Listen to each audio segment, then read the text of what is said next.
One love, one language.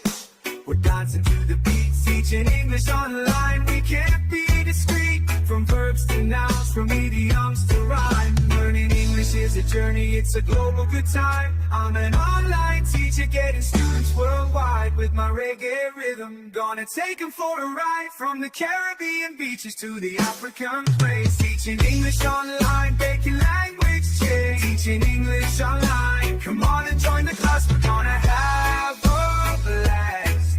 Make the good times last. With the reggae rhythm pumping and the vibe feeling right. Teaching English online.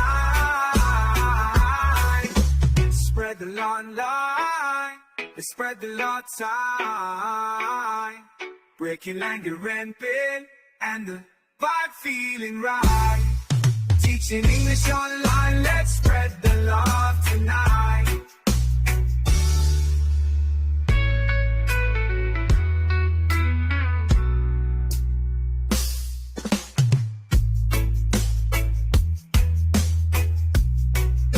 Spread the love tonight. Let's spread the love tonight. Marching. One love, one language.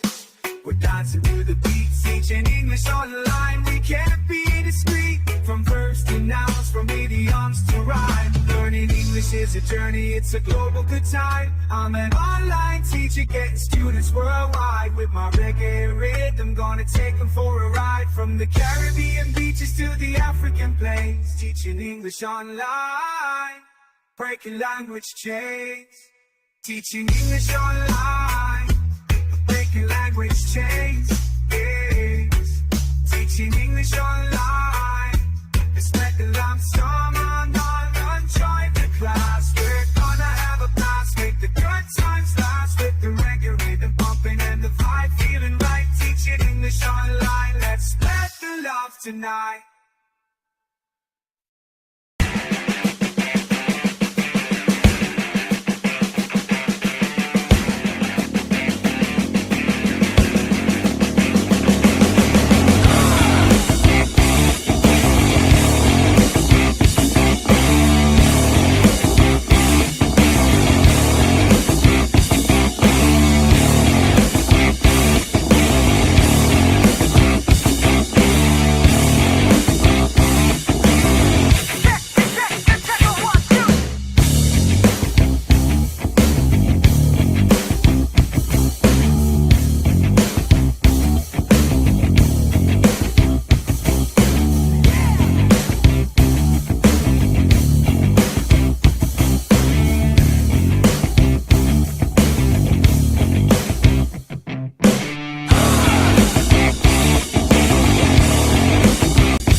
It's Sunday night, 9 p.m. Beijing time. That's the ESL live stream. But no, it's just a replay. I'd love to be here with you today, guys, but, feel sorry. We can't make it today. Stu and I have quite busy these days. I feel very sorry, but you're going to have a replay with the past lives, and I'm sure it's going to help you with your class. Thank you for watching. If you're watching on TikTok, YouTube, Instagram, Facebook, thank you so much for following, and I hope you're going to enjoy this one. It's going to be like a little replay for a good hour. So I'll see you next week for sure with Stu. We wanted to say sorry to all of you, but we'll be back. A good rest sometime is not too bad. Yeah? Yeah. No, not that Can't one. touch this. Okay. Yeah. Rest. Can't touch this. I'm gonna party on a Sunday night, yo. All right, guys. See you next week and enjoy our lovely guests, Laura, Emily, and Katie. Cheers, guys. See you next week.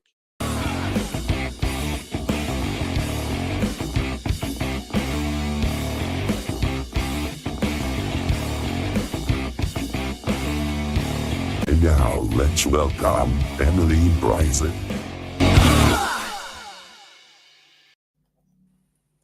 Rock and roll. Welcome, Emily. Thank you so much for being in the live. It's a great honor to have you with us today. And we are your student, you are the teacher, and we can't wait to see you on the board. Thanks so much for having me. It's lovely to be here. And what a cool intro. I feel like I'm really on a radio program. Yeah. Yeah, that's, rock and roll. You gotta be a little bit more entertaining sometimes. We can definitely speak about everything and, have a good fun, right? Teachers are just people like everyone, So, can you please introduce yourself to everyone so that we know you a little bit better? I didn't make mistakes when I was saying that all your expertise, that it's incredible for a teacher. I'm very honored to have you here. Yep, so thank you very much. You were bang on. You were completely correct. Okay. I started teaching in 2001 at a summer school in Poland. And then when I finished university, I went to South Korea and taught there for a year. And then I went back to Scotland and I've been teaching people seeking refuge and asylum for since about 2006. And then last year, and while I was doing that, I've been writing lots of materials. I wrote the Voices, I co-authored the Voices series for National Geographic Learning. I've also done the Teaching Through Crisis series for National Geographic Learning, which is a series of teacher development videos for anybody teaching in times of crisis, for example, in a war zone, or teaching people from refugee backgrounds or who have experienced trauma, that kind of thing. Yeah, and I've recently published a book with the Hands Up project. Actually, that's just last week. And these are all activities with drawing around your hands, and it's titled Hands Up for Peace. And all proceeds go to the children that the Hands Up project teaches in Palestine. So really, really worthwhile cause. And really fantastic set of classroom activities that are minimal preparation. Congratulations. So it's called Hands Up project, right? Yeah. And the title's Hands Up for Peace. So the project's Hands Up project, and they do a lot of remote theatre with kids in Gaza. And actually, while I was writing it, obviously the war kicked off and the situation worsened, and the Hands Up project have been sharing videos of people's real lives in Palestine, and some of them are really quite harrowing. So while I was writing it, I was thinking, is there any point in writing this? But it felt also like not writing it was giving up hope. And I think the Hands Up project gives hope to the kids in Palestine because they're still getting those lessons.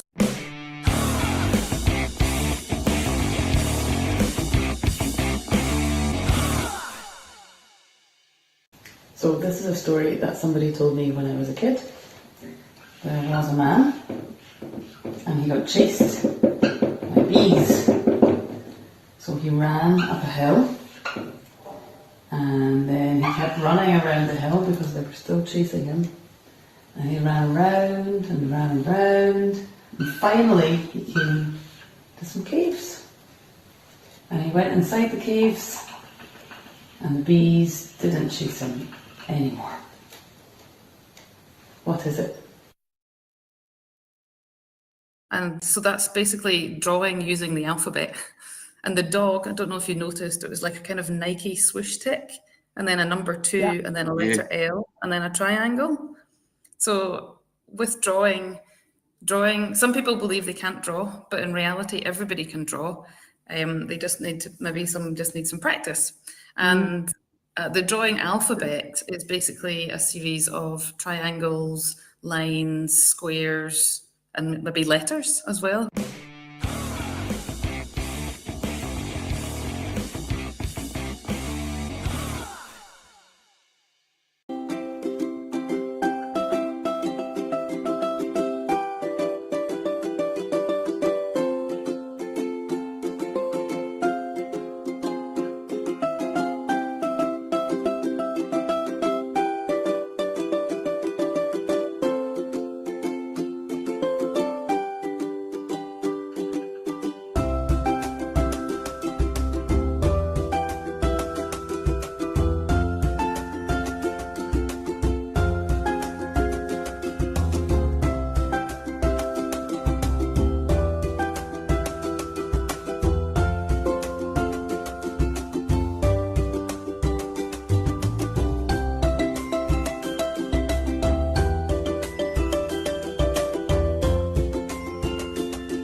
Integrate these doodles and just practice doing them and stuff and get them into as lots and lots of lessons, because it's clear that there's so much you can do with it. And I made like a video last week. I've literally just uploaded it now, and it was just about how the board is so important, because it's central, it's big, it's everyone can refer to it, it's right dead in the middle, and it's such a useful tool that probably isn't used as much as it could be, right? Yeah. Like we write down task instructions on it, or, you know, maybe explain some grammar or something like that. And then we move away from it and then we start moving around the class. But actually you can do much more from the board. Yeah. And I checked out, I did have a quick look at Sketchnote. It's really cheap as well. Like it's not expensive at all. You know, and it's like, and if you're teaching all of the time, it will make your life so much easier, cut down on planning time. Your students understand better, you get better results, you get better outcomes from your learners. It's just it's a no-brainer. Yeah. And I had the luxury in my classroom of having two whiteboards. Well, one was like an entire wall, and the other was like the side whiteboard that none of the other teachers used. And that side whiteboard, it was in the class where everybody was teaching literacy. So that shared whiteboard became like a giant sketch note of doodles and different sounds and phonics. It was pretty cool looking by the end of the year, even if I do. I think that's something I'm really into as well, is like building community in the classroom. So all of your students feel as one, and they all get to know each other really well. So that hands activity where you're drawing around your hands and you're writing something about yourself, you're sharing it, you're cutting out the hands, sticking it on the wall, talking to one another.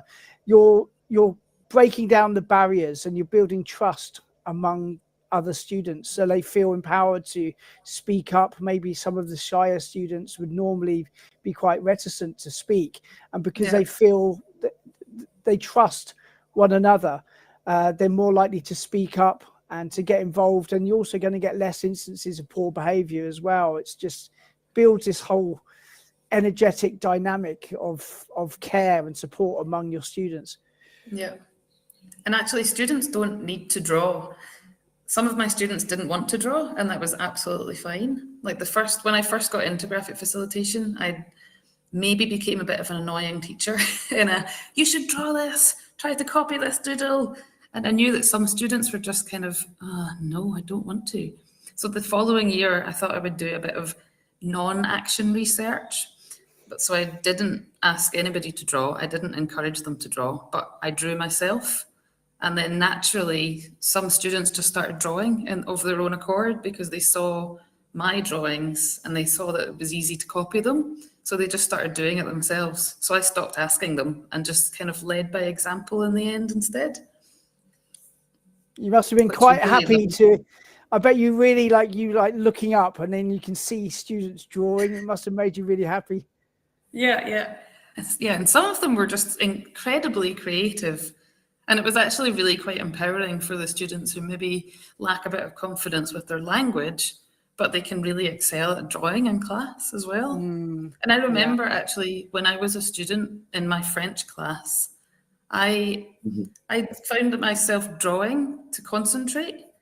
And I think my French teacher just thought that I was not paying attention. But I think I'm quite a fidgety person. So I think it was something for me to do, and it helped me to pay attention. And sketchnoting helped me pay attention. And I remember my French teacher taking that book and throwing it in the bin in front of everybody. It was quite embarrassing, but at the same time, I thought I was learning there, but he just wasn't understanding.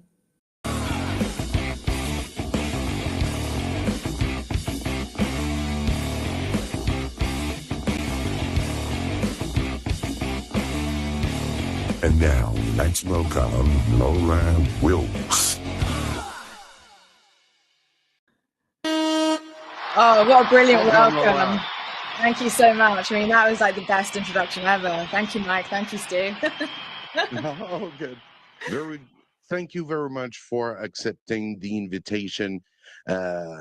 Stu, of course, recommended, and you very nicely said, yeah, no problem. Of course. I didn't know you were watching as well sometimes the ESL live stream, so I feel very touched, very thankful.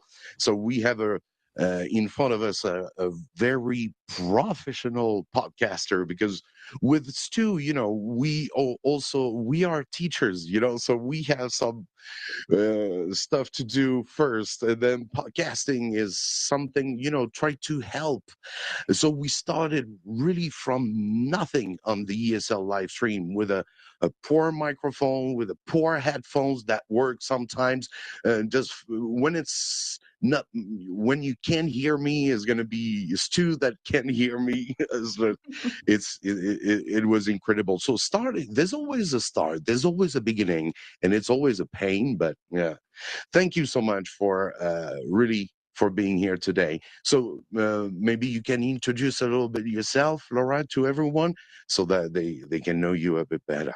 Absolutely. So some folk who are joining this live, and hello to everybody who's watching right now, you may recognize my voice from ESL Pop. That's the mini podcast for busy teachers. And we are currently celebrating our 6th birthday at ESL Pop, which is so fantastic.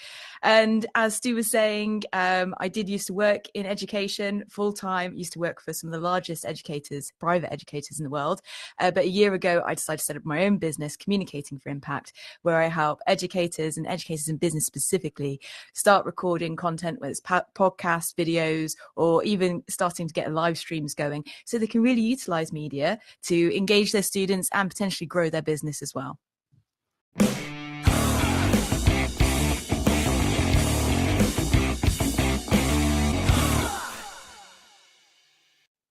Well, how do I start topics and stuff? Where on earth to start? How would you start? Yeah, Big the questions. beginning is always difficult. Yeah. Gosh, well, firstly, I think it can be quite intimidating if we just try and kind of look for topics that are trending in mass media, right? That can be quite a scary space to navigate and think about what our value proposition is, particularly on topics like AI. AI is very much trending at the moment. If we try and just tackle that on a large scale, that could be quite a large goal to set as a beginner. What I encourage my trainees to do on the Podcast Pathfinder program I do, that's a beginner course for podcasters. I get them to really identify who their target audience is. So rather than setting large, kind of their net large, like casting a large net, I should say, a wide net, trying to really focus on who your ideal listener is and what they are interested in. So let's say you're working with let me take an example. You're working with Spanish speakers who have moved to the US recently, and they are struggling with English because they are mature students and they need a way in. And you know that they find the school environment really intimidating. So maybe in that case, your podcast focuses on, it's in Spanish and English, it's mixed, and it focuses on key things like key phrases and scenarios that your learners need in order to start building their language level to be successful. That's just one example taken from a podcaster I'm working with. But that whole kind of really being really niche and being really intentional, really asking yourself, what does my ideal listener need? what's going to serve them, and then following that as a path rather than looking to the bigger kind of media trends as your indicator. Because really, if you try and please everyone, you just end up pleasing no one. So it's better just to be really intentional about who you're creating content for. Exactly. It's Yeah. pretty much like a teacher. It's like a teacher in the classroom. You get to know your students very well so that you can start to give the right what they need. Exactly. And saying that, isn't there so much transferable skills that teachers have that just slide over into media so easily? Podcasting is very much like doing a detailed learner needs analysis. Exactly what you do for your listeners, like really talk to your listeners, get to know what they want, exactly what you do with the students. And I think one thing as well, like for example, AI, it's a really trending topic, but like it's moving so fast, and unless you're a really big AI, expert or anything, your content probably won't match the content of other real experts with AI. So maybe also go with what you're comfortable talking with as well. Mm-hmm. So let's say you planned out like the first 6 episodes of something you want to say. Maybe you can stick to topics that you're really comfortable talking about. Maybe you have a big interest in reading strategies for language learning or something like that. So you might want to talk about that, for example. Go with something at first that you're really comfortable with, and then it's going to be much easier to make the podcast. And what you have to say, I think, will really resonate more with the listener because it's coming from a position of authority and knowledge that you already have. Exactly. And that's just so much easier to kind of plan, isn't it? And talk about. It will come through in your passion and authenticity in talking about something that you have experience with. And I think a lot of teachers hesitate in putting their voice out there because they feel like they're not experts in something, but your experience as a teacher talking about your context is really powerful in creating space for other people who may be listening to be like, oh, that really resonates for me. Oh, I do that too. Oh, I hadn't thought of that. And that's expertise in itself, is opening the door to what is very usually a closed door profession. We have inspectors in that do observations, quite scary observations a couple of times a year, but having that space to kind of open up the door is credible in itself in talking about your experience from things that have happened. Yeah. We get a question in the live. Basa was asking, I want to start my channel English for kids. Any advice? Oh, this is really That's the first question. exciting. Thank you. So going back to the idea of like who your ideal audience is, I think if you can talk to parents and do a little bit, have a few conversations now to kind of get some ideas, this is how you kind of start building fans early on, is before you even start recording the content, you start talking to people who would be your ideal target audience. So you can talk to them about ideas for topics, maybe walking through, do you think this would be fun? Would you like this type of thing? What sort of, would you like me to play games on my channel? That sort of thing. What's your favorite game?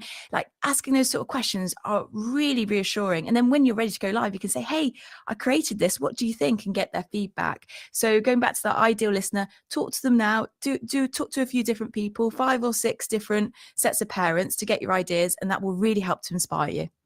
Brilliant question. Great. So I got a question, especially for podcasting. It would be like, what can you tell us a little bit about the steps that involved planning or producing educational podcast episode? How should we start? How to plan everything? How to do it the right way? I don't know if there's such a thing as a right way, but I can tell you a way that really works well, Yeah. that saves time, maybe. The first step would be to think about your vision. And I know this sounds probably a bit like, oh, are we not starting with the tech? But I think many people overlook this. Like, what are you hoping a podcast is going to do for you? Do you want to use it to grow your business? Are you using it as a way to kind of grow your personal brand? Is it a complement to the teaching that you're doing? Is it kind of like a flipped classroom approach? What's the vision? How does it fit? That's the first thing. And I encourage people to really visualize that and how it fits into what they're currently doing. The second part is, I would say, to plan 6 episodes. You learn so much from 6. If I'm ever planning any type of media, 6 is a good number. You tend to see repetition and patterns in terms of, oh, this is a bit of a challenge, or, oh, this is working really well when you commit to 6. And it can also stand alone. So if you choose at the end, well, I'm not going to continue with this, it's still a nice packaged project that you can utilize, turn into blogs, turn into other things, recycle, clip up, that will serve you. So that would be the first 2 steps. And I can see Stuart's is biting the bit to add a bit more. What are you going to say, Stu? No. It's just what I was going to say was when we were talking at IATEFL, we talked about some things that are bottlenecks for teachers to get going, things that they worry about, and obviously tech is one, but we talked about how you don't need a lot of tech to start. Another one is that perhaps teachers might not know what to say. We've covered that as well, but one thing we also talked about at IATEFL was that some teachers can be quite worried that they're going to look silly in front of their friends. Hey, look at me, look at my new channel and everything. And they're kind of really worried about that. Is there any kind of advice you might want to give to those kind of teachers? Yeah, it can be really tricky, can't it? Particularly if you start thinking about everybody who can have access to it. If you're putting something out in the public sphere, I mean, not all podcasts are public. Some do them privately within a learning management system, or they're behind paid subscription walls. But if it is in the public sphere, like, you are at the mercy of everybody listening to it. But coming back to that point of who your ideal listener is, you're not for everyone. And so if somebody listens to it and doesn't follow, that's not your problem. You're designing content for a very specific person. And I think if you really get intentional about imagining who you're speaking to and who you're creating content for, so it feels like you can literally visualize them sat across the table from you when you're recording, it becomes so much easier because you're creating stuff for them. And these are most likely people, real people, that teachers who are creating content know. And when you kind of visualize those people, it becomes a lot less intimidating, I find. And all the rest, it doesn't really matter what they think, because it's not for them. It's for this particular person. Yeah, that's it.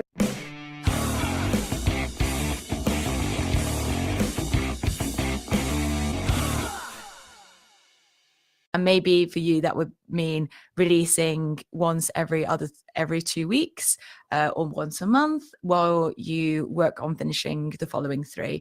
But go back to what you can sustain and what's consistent. When I was podcasting a few years ago, I wanted to scale my portfolio podcast, ESL Pop, and I wanted to go from being once every 2 weeks to once every week, because I just thought, oh, it's just the thing I want to do. I want to try and grow. But I wasn't in a position where I had the resources or time to do so. So I went to once a week. And can you guess what happened? Like, after I went to once a week when I wasn't ready? Yeah. Can you guess? Yeah, I get you didn't have time to, you probably made time, but like you sacrificed other stuff and you probably pulled a ton of your own hair out. Exactly. And I began to really not enjoy podcasting as a result. I almost gave it up because it just wasn't fun. And I'm glad I just kind of took a moment to ask myself, why am I putting myself under this pressure? Like, why am I doing this to myself? And I went back to every 2 weeks, and then I began to enjoy it again. We're now a weekly podcast because I have the resources. So I learned from making that mistake that really you have to go with what's sustainable, what you can remain consistent with, and also what will bring you joy. If you find yourself in a position not enjoying the creative process, I find personally it does come through. I can tell that I'm not enjoying it, and it becomes a bit of a strain. So that try and avoid that. I hope that's helped, Maria. Thanks for your question. And we get another question from English for all over, asking, do you set targets for followers?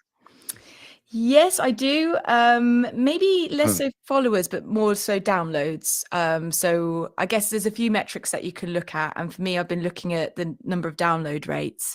That means like how many people are actually getting the podcast on their devices. And then I look at the listen rate. So what's the listen through rate? And that's been really good to kind of see how well promotions are working for podcasts. That this is one thing that perhaps people won't ask me, which I'd like to share, and that is, if you're going to create something, please tell people about it. Please don't just build it and expect people to arrive.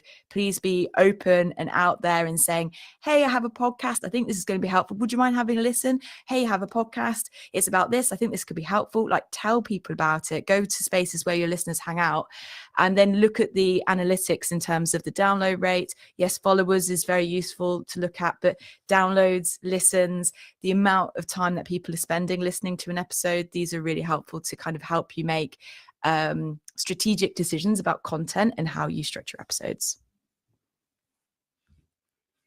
Brilliant. We've got Great. business. Yes, all good. Yeah, I was reading Paul, who's writing. That was the question I wanted to ask as well. Is how can teachers promote their podcast, to reach a wider audience and including students, parents and colleagues, maybe. Also, how can they promote their podcast? Yeah, so I see the comment there about ads. I would advise for going organic first rather than paying for adverts when you're starting. I mean, paid adverts can work later on if you want to obviously invest in that. But I think the best places to start is to ask yourself is, where are your ideal listeners hanging out? And I don't mean like physical spaces, although it can be physical spaces. Like Stu and I were at IATEFL this week, which is an international convention for TEFL and TESOL teachers. So of course I was there with TESOL Pop banners, telling people about TESOL Pop, giving out cards, and chocolate to bribe people to listen to the podcast, and that went pretty well. But I also post in groups online, social media groups, like LinkedIn has like an ELT professionals group where I tell people about the latest episodes. I do it on Facebook. I write blogs and articles for journals where my listeners are reading stuff. So really go to places where your listeners are hanging out and tell them about it. Remember, you're providing value for them. So you should tell people, and so they can make up their own decision if they want to go and listen or not. Yeah, I think that's. I think if people can identify what's working and then just kind of follow that, I think lots of people do like a kind of like a scattergun kind of strategy, a little bit of Twitter, a little bit of LinkedIn, and kind of look at the analytics, right, and kind of smell what's working, kind of thing. And like you say, ads, paid ads can be expensive. Often they don't kind of work that well, and especially if you're starting out, it's like you say, grow things organically. You talked about like writing articles and things. How, if you wanted to use that as a strategy for getting your podcast or your new website or whatever it is that you're doing, what kind of ways would you use to identify what to write and who to write for? Yeah, so I think it's kind of going through the different journals and spaces. So, for example, I write for ETAS, which is the English Teachers Association Switzerland, and they share a very similar audience to the TESOL Pop audience. Not everybody in the ETAS audience will be exactly my listener, but there's a good proportion who are.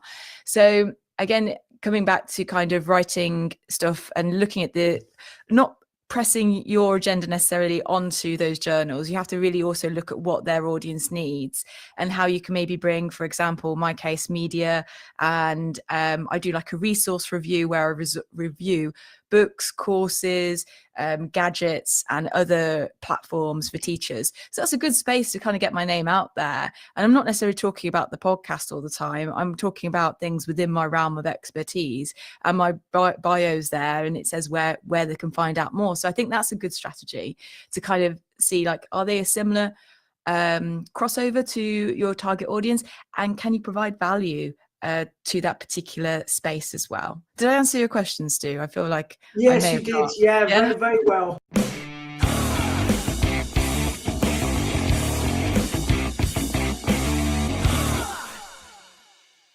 But I also post in groups online, social media groups, like LinkedIn has like an ELT professionals group where I tell people about the latest episodes. I do it on Facebook. I write blogs and articles for journals where my listeners are reading stuff. So really go to places where your listeners are hanging out and tell them about it. Remember, you're providing value for them. So you should tell people, and so they can make up their own decision if they want to go and listen or not. Yeah, I think I think if people can identify what's working and then just kind of follow that, I think lots of people do like a kind of like a scattergun kind of strategy, a little bit of Twitter, a little bit of LinkedIn, and kind of look at the analytics, right, and kind of smell what's working, kind of thing. And like you say, ads, paid ads can be expensive. Often they don't kind of work that well, and especially if you're starting out, it's like you say, grow things organically. You talked about like writing articles and things. How, if you wanted to use that as a strategy for getting your podcast or your new website or whatever it is that you're doing, what kind of ways would you use to identify what to write and who to write for? Yeah, so I think it's kind of going through the different journals and spaces. So, for example, I write for ETAS, which is the English Teachers Association Switzerland, and they share a very similar audience to the TESOL Pop audience. Not everybody in the ETAS audience will be exactly my listener, but there's a good proportion who are.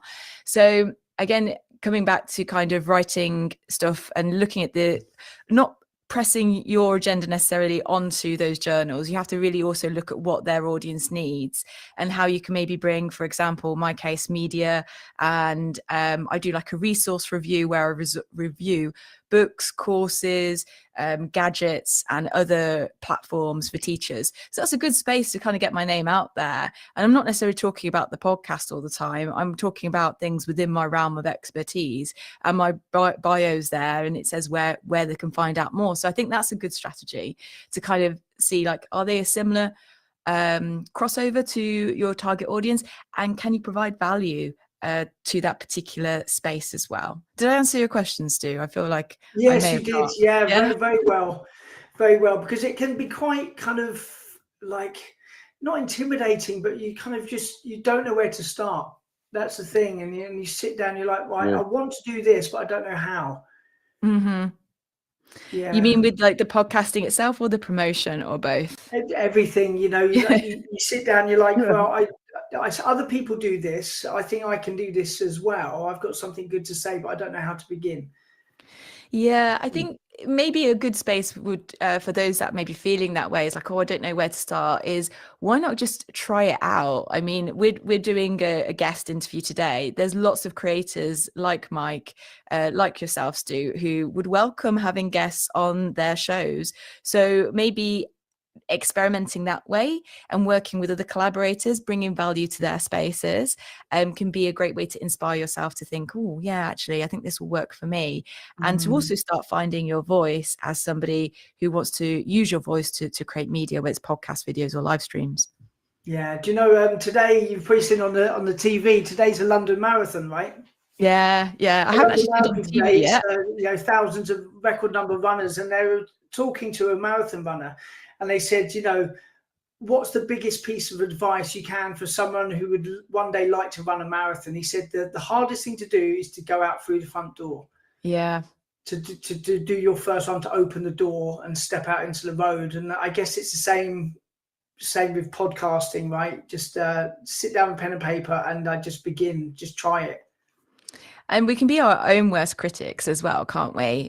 When we listen back to things, I think that's also an area of discomfort when you're working with media that you're going to edit, and if you're editing it yourself, that can be quite a difficult thing to face. It's not comfortable, is it, really, when you're having to listen back to your voice and see it's yourself. Not intuitive. Like you mentioned Audacity, which I use as well, and it's free and everything. But blimey, when you open it up, you're like, what do I click? Like, so it kind of takes you a while to get your head around it. Yeah, and that's but it once you do and you find like your shortcuts, like with any editing software, they usually find your shortcuts that work for you, and you also are able to kind of control the recording environment more. We always say when we're creating content is that post-production's fixed in pre-production.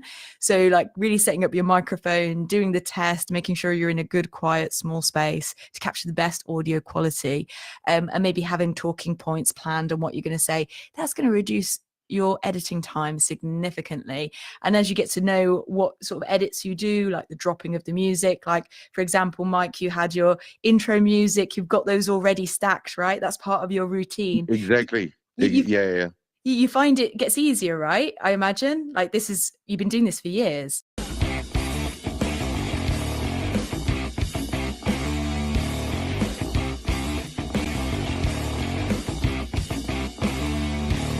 And now let's welcome Katie Prescott from A Bridge Academy.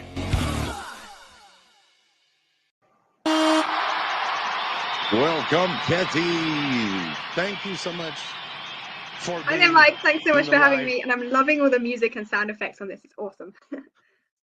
Yeah, just put it a little bit of rhythm. You know, it's Sunday night. People tomorrow's got to go to work.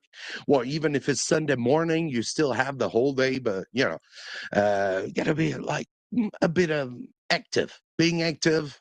And thank you so much. It's a great pleasure to have you with us. And Stu might be on. Be back to all. Welcome, Katie. Welcome.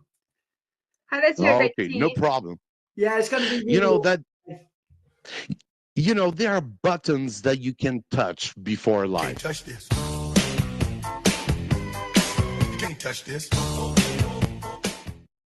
All right. Okay. That was the little fun.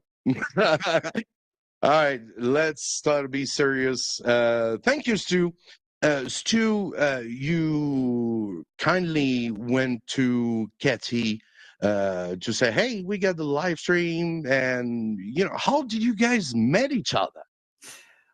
Well, yeah, it was kind of all fell into place, didn't it, Katie? So, yeah, like 2 weeks ago, we had Laura on, and we were talking about how to, develop your online presence as a teacher to develop your own business. And then last week we had Bianca on, who was talking about how to set up your own academy. And then Katie followed my Lemon page, I think. Oh, okay. And, yeah, and then so we just started chatting, and apparently Katie used to follow Lemon when you lived in China, right? Yeah, I've been following Lemon. I can speak. English is failing me today. We've been following Lemon on WeChat for several years now, I think. Yeah, and then it was great to connect. From a similar kind of place in the world, from the south of England as well. So, I reached out to Katie. Katie immediately said, "Yeah, I'm free," and here we are. So, thank you so much for coming along, Katie. We can't wait to hear about this, and lots of the people that follow the ESL live stream, they've been saying, we really want to hear from you because, yeah, having trouble with getting students. So hopefully you can help. Yeah, well, thanks so much for inviting me, and I'm super excited to share some insights into that whole going independent, finding your own students, teaching online kind of stuff. So yeah. Great. Katie, thank you so much for being in the live today. We've been chatting through WeChat quite long yesterday. That was really nice. Really appreciate it. We have a lot in common for sure, especially you've been teaching in China. 感谢老师今天来到直播间 I had to say a little bit of Chinese, but I guess Stu can say something too, right? 我不会，真的我。你不会啊，我知道你不会。好久没有说中文，所以我也都忘了。哇！ Wow. All right. So let's switch on. Let's switch on English because they're gonna think that. Yeah, they're gonna think that who's the foreigners? They speak Chinese. I don't understand. What is that live stream? All right. So, can you please introduce yourself briefly for everyone to get to know you a little bit better? Katie, please. Thank you. Yeah, sure. So my name's Katie. I'm from Abridge Academy, which sells teaching materials and resources for online teachers, and also helps teachers who are going independent, things like finding your own students, top tips, and support with things like that. And as a bit of background, I've been teaching online for about 10 years now, actually, quite a while. Initially, it was just like a little bit of part-time bonus income here and there, you know, as you do when you need a little extra money to pay the bills and things like that. And I did my teacher training in the UK, qualified as a teacher in the UK. I'd also taught a bit in China before, in Beijing, Shijiazhuang, Guangzhou, and yeah, and a little bit in Shanghai, the short program in Shanghai. So I taught a little bit in China before. I'd studied there previously as a student as well. So I'd studied Chinese before. And then fast forward a bit, did my teacher training in the UK, taught in the UK for a bit, and then COVID happened. The whole world shut down. I was actually due to move out to China. I had a teaching job lined up there, and I was also looking to expand my business of things internationally. I had all kinds of things lined up, but obviously COVID chaos happened. Everything went online. I ended up setting up, in collaboration with a Chinese co-partner, an online tutoring agency based in China, and that started in 2020. And as I said, I was meant to be moving out to China, but because of COVID, none of that happened. I ended up sort of sitting at home being like, what do I do? How do I pay my bills? Because I'd left my UK teaching job, you know, to go move out to China, and it all fell through. So yeah, started teaching independently and setting up this tutoring agency. I also had a job lined up in Japan, which then got delayed by like forever because of COVID. I ended up going there for a bit, taught in Japan for a year and a half, teaching ESL in Japan. And now I'm full-time working on Innovate Academy, doing teaching materials and support for online teachers. So sorry, that was a very long rambling backstory, but I've done quite a bit of sort of teaching related things over the last few years. I'm super excited to be here and share some of that with everyone.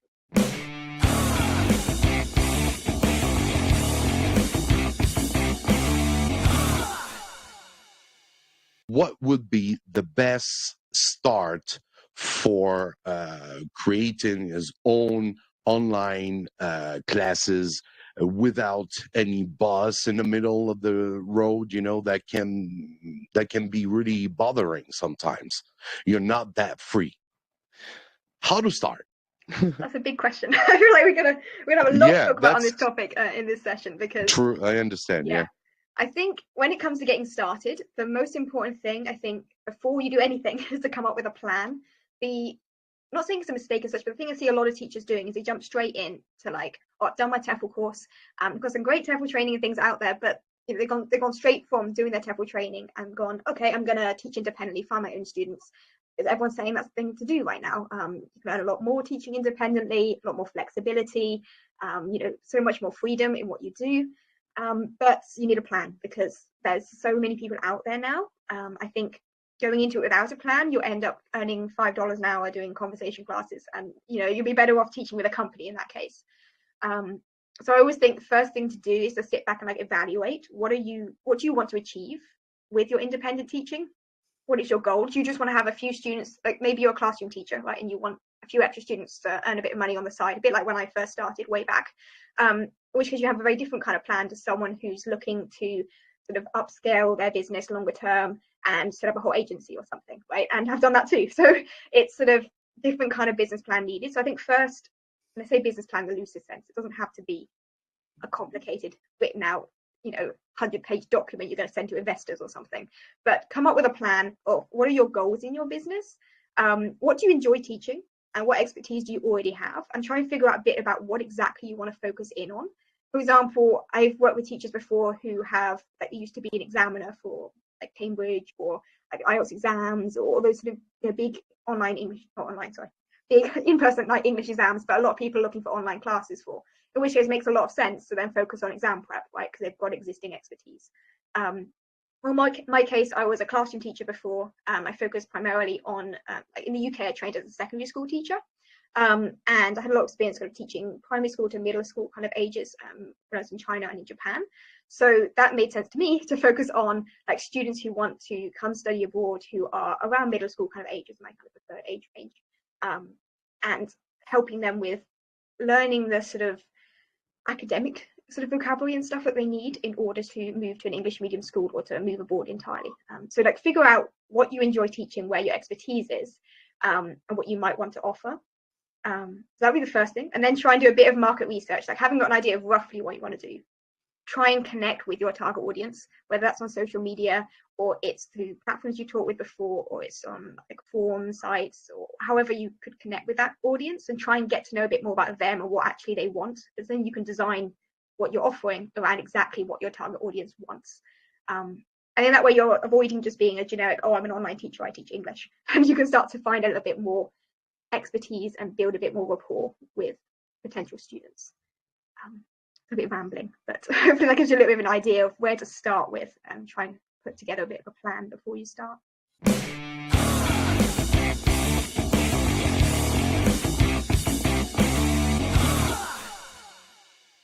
How would you find your own students? How do you go about beginning? Let's say you're on Facebook or whatever and you join online teaching groups.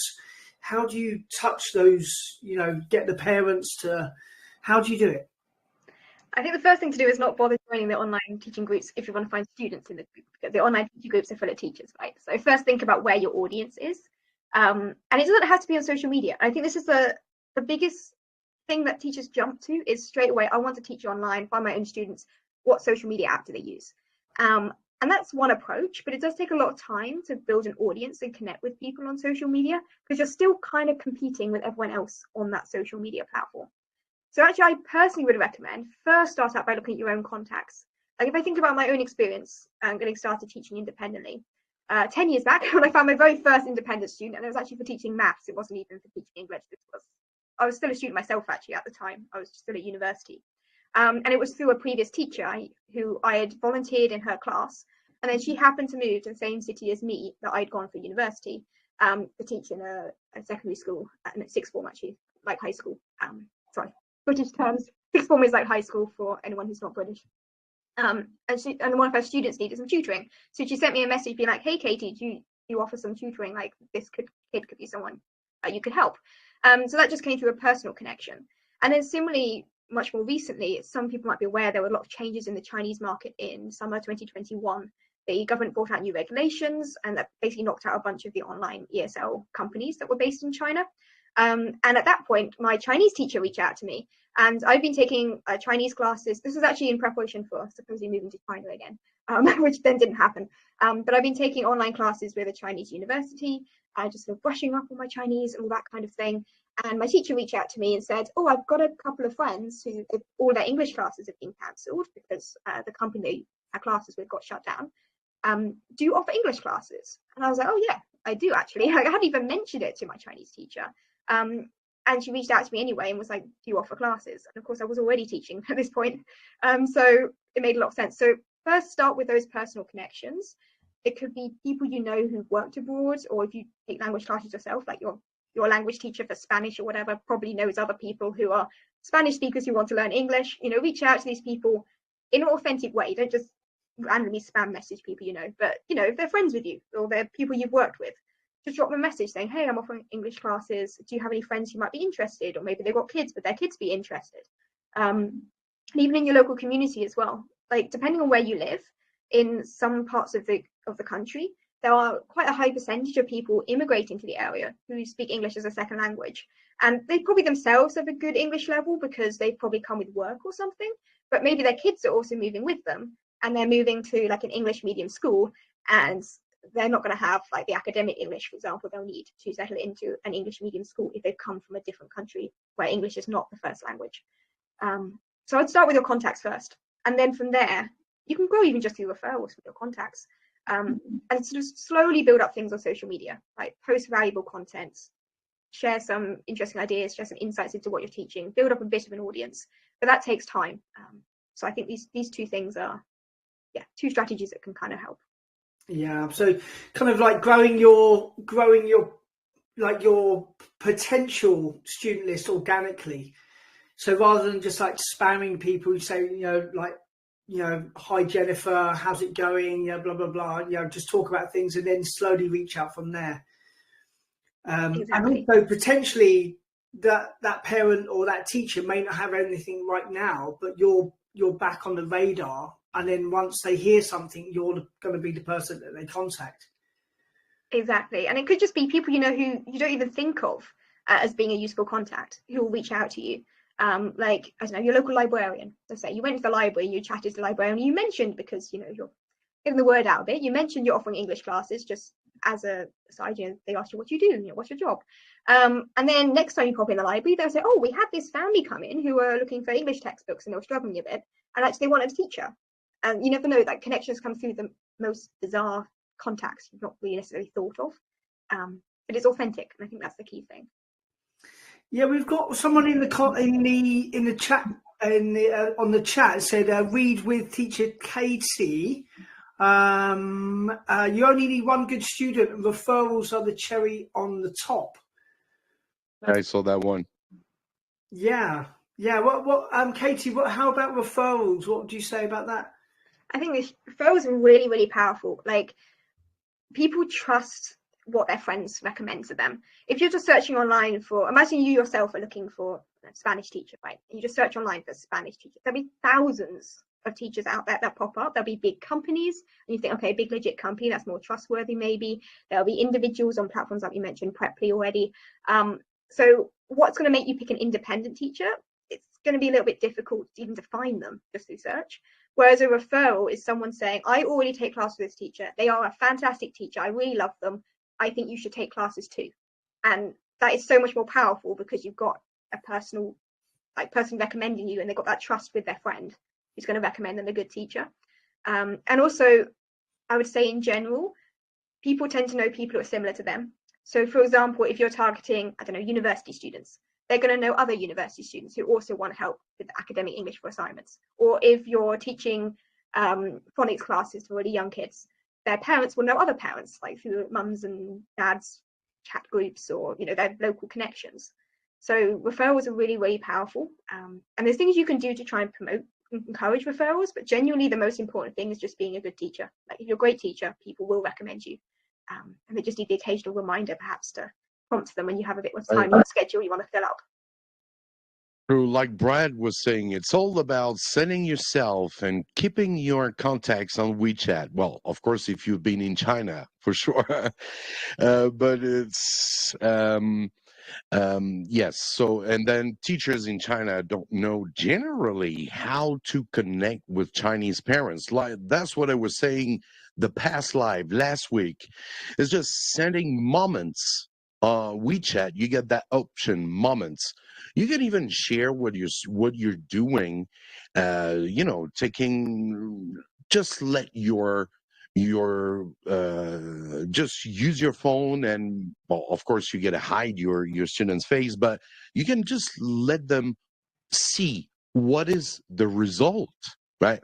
What the kids are doing during the class, how they're speaking, when their oral English level after a month. You know, you got to keep on posting. That's pretty much like social media. It's quite close to that. Am I wrong?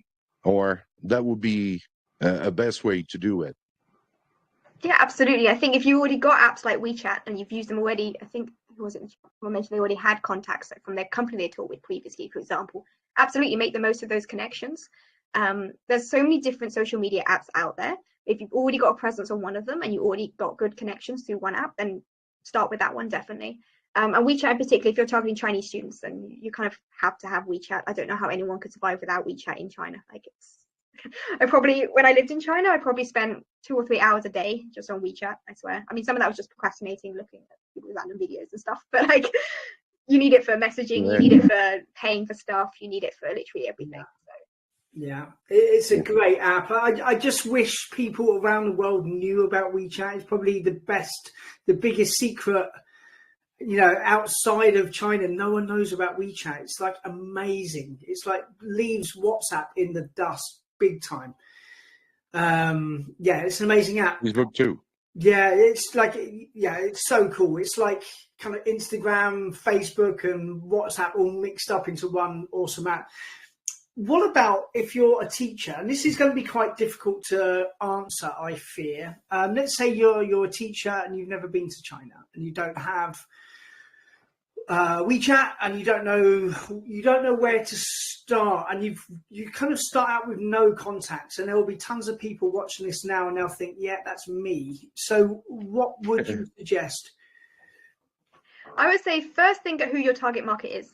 Don't want to put people off the Chinese market. I think there's a lot of potential teaching Chinese students. I've had some fantastic experiences teaching in China and online to Chinese kids and adults, like Chinese students in general. There's a lot of potential there. But I'd always think first, like, is it definitely the right market for you before you jump into something? And the reason I say that is because all of the social media platforms are different in China, because they basically blocked all of the foreign ones. Like, you can't get Facebook, you can't get, I'm pretty sure WhatsApp's blocked. I don't know, I've never used it when I was in China.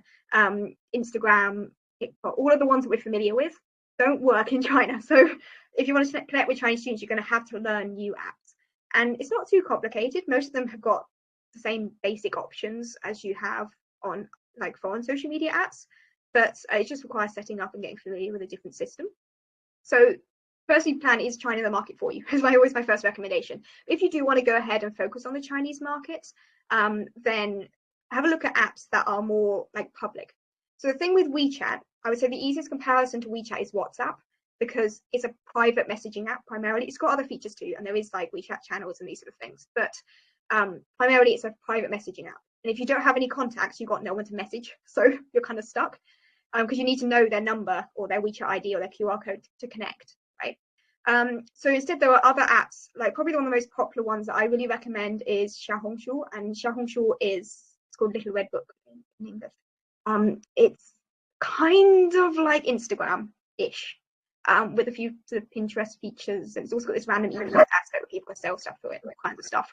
But it's kind of like Instagram. And the idea is that you can post content, and even if you've got zero connections whatsoever, people can find it, because it's based on an algorithm that's recommending the content to other people.